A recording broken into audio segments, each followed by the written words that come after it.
hiki kitachangia kuimarisha upatikanaji wa mitaji ili kuongeza tija kwa kilimo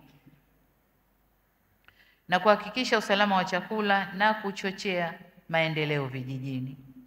Ni matarajio yetu kuwa kila shilingi inayowekezwa na benki hii kwenye ushirika na kilimo itavutia na kuchagiza taasisi nyingine za fedha kuongeza kiwango wanachokielekeza kwenye sekta hii. Hongereni kwa kuanza na matawi zaidi ya moja, yaani matawi 4 Dodoma, Tabora, Kilimanjaro na Mtwara. Lakini vile vile mna mawakala 58 ambao ni vyama vya ushirika pamoja na SACCOS.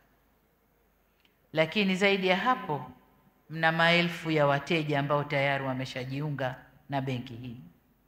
Hii inaonyesha kishindo mlichoanza nacho na kukubalika kwenu kwa haraka.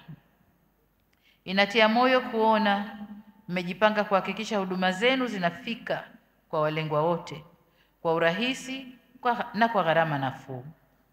Ubunifu wa utumiaji au kutumia ofisi zote za vyama vikuu vya ushirika na SACCOS ili kufikia wananchi wa kipato cha chini na walio vijijini kwenye vikundi vya kijamii, wakulima na wafanyabiashara wadogo ni hatua nzuri ya kuanzia. Hapa tunaanzia, baadaye matawi yataendelea kujengwa na pengine vyama vya ushirika wenyewe kule watakuwa na uwezo wa kujenga matawi yao ili benki iweze kuwahudumia. Hivyo nitoe rai kwa vyama vya ushirika kushirikiana na benki ya ushirika kupanua mtandao wake ili huduma zifike na kupatikana kwa urahisi. Kwa mujibu wa Benki ya Maendeleo ya Afrika, ni wastani wa 5% tu ya ufadhili wa kibenki unaoelekezwa kwenye sekta ya kilimo barani Afrika, bara lote la Afrika. Lakini kwa hapa nchini kwetu Tanzania, takwimu za Benki Kuu ya Tanzania zinaonyesha kuwa kwa mwaka 2023 kiwango cha fedha kinachoelekezwa kwenye sekta ya kilimo kilikuwa 10%. Ni kusema kwamba tumetimiza lile takwa la Malabo Declaration. Waafrika tulikutana kule Malabo na tukakubaliana kwamba 10% ya mapato kwenye nchi yaelekezwa kwenye sekta ya kilimo. Kwa hii ni kusema kwamba Tanzania tumeshafika hapo na tunatarajia kuzidi hapo. Pamoja na hayo, kasi ya kuongezeka kwa mitaji katika kilimo imekuwa ndogo kilinganishwa na mitaji inayoelekezwa kwenye sekta nyingine. Kuwepo kwa benki hii kutaongeza upelekaji wa mitaji kwa wakulima na hatimaye sekta nzima ya kilimo. Ndugu wanaushirika, niombe mtambue kwamba pamoja na kwamba benki hii inajikita katika kuendeleza ushirika, bado ni benki kama zilivyo benki nyingine.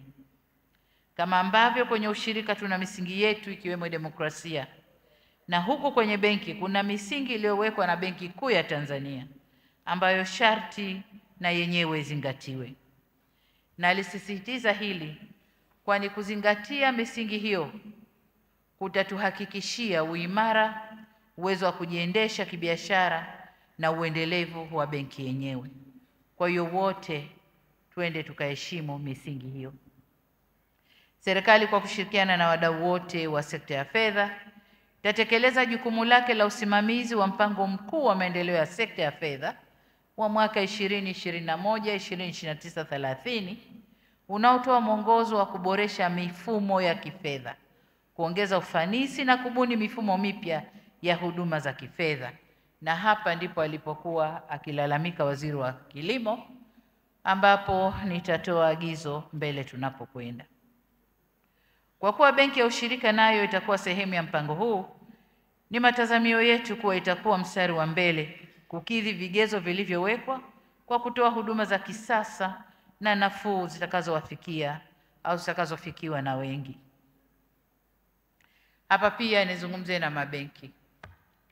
Benki tunayozindua leo ni Coop Bank, benki ya ushirika, na sio Coop Bank, benki iliyokuja kupindua wengine. Hapana, ni Coop Bank, sio Coop Bank.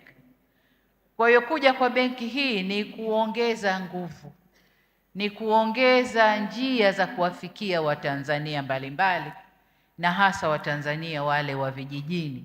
Ndio kazi ya benki hii. Kwa hiyo tushirikiane nayo, tufanye kazi nayo.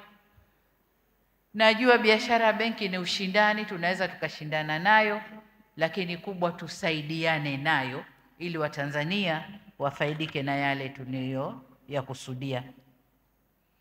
Kwa hiyo pongezi zangu tena kwa CRDB kwa kuonesha njia, lakini na wengine naomba uko mbele basi na nyinyi muingie muisaidie ili iweze kutimiza malengo yake.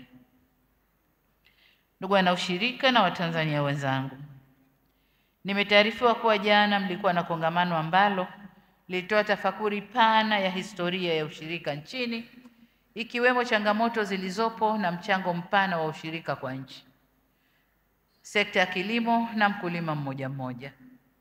Hongereni sana. Na naambiwa moja katika walimu mahiri jana walioeleza vizuri zaidi, mdogo wangu Bashiru alikuwa mmoja wapo. Asante sana.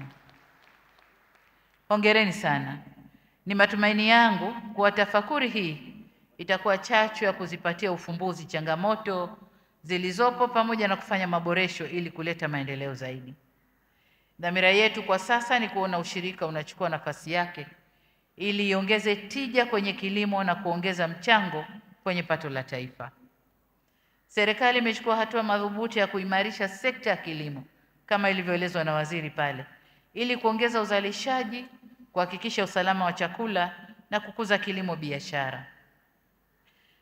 Lakini pamoja na hatua hizo, bado sekta ya kilimo kwa sasa inakuwa kwa 4.2% mpaka mwaka jana 2024. Tunategemea kidogo mwaka huu kwa 5%, na miaka inavyokwenda tutakwenda kukua kila miaka inavyopita. Lengo letu ni kuifanya sekta hii, kwa sasa inachangia kama 26% hivi ya pato la taifa mpaka takwimu za mwaka jana. Sasa lengo letu ni kuifanya sekta hii kuwe kwa 10% ili iwe na mchango mkubwa zaidi kwenye pato la taifa. Swali sasa hapa ni je, baada ya kuanzishwa kwa benki ya ushirika ni nini kinahitajika ili ushirika uwe nyenzo ya kuharakisha utekelezaji wa malengo haya niliyoyataja? Hapa maeneo kadhaa au yapo maeneo kadhaa ambayo inabidi kuangalia kwa karibu, na hata hapa nitagusia matatu makubwa. La kwanza, kujenga ushirika imara. Nilikuwa namsikiliza vizuri Makwi alosoma shairi, alotuambia historia ya ushirika lakini kwa shairi. Nikasikiliza historia yote ile ya ushirika, ups and downs, lakini kwa uelewa wangu miaka labda 20, 15 nyuma, 30, ushirika haukuwa unafanya vizuri kabisa. Na wale walokuwa hawana imani sana na ushirika, mimi nilikuwa mmoja wapo, sio Bashe peke yake. Nilikuwa naona kama ushirika ni chaka la wizi, na nadhani siku nilozungumza nanyi Ikulu nilisema hivyo. Nendeni mkabadilike, ushirika mna sifa mbaya. Lakini jinsi tunavyokwenda, viongozi wapya kuingia, mifumo kubadilishwa, hili kubadilishwa, ushirika sasa umesimama vizuri. Umesimama vizuri kiasi ambacho unazidi kunipa hamu nifanye zaidi kusaidia maendeleo ya ushirika nchini. Kwa hiyo kwa wale viongozi wanaohusika na ushirika, tume ya ushirika na wengine, nendeni kasimamieni ushirika uwe imara zaidi, ushirika ambao unaweza kufanya mambo makubwa wenyewe. Nakumbuka mwaka nadhani kwa 2018 nilifanya ziara Shinyanga. Pofika Shinyanga, kuzungumza, kuna bwana ambaye sasa hivi ni mbunge anaitwa Cherehani. Alikuwa ni mwenyekiti wa ushirika kule Shinyanga. Yupo mwenyewe yule pale. Alikuja kuniona akaniambia, Mheshimiwa Makamu wa Rais, Sisi wana ushirika tunacheleweshwa kupata mbegu, tunacheleweshwa kupata pembejeo, kupata mbolea, kupata nini. Tupeni ruhusa, sisi tuna pesa yetu, tuagize wenyewe. Nikamuuliza, kwani bwana mkubwa kikwazo kiko wapi? Akanambia huko tume ya ushirika huko wamebana, hawataki tuagize wenyewe, lazima watuagizie wao, na wakituagizia wao vinakuja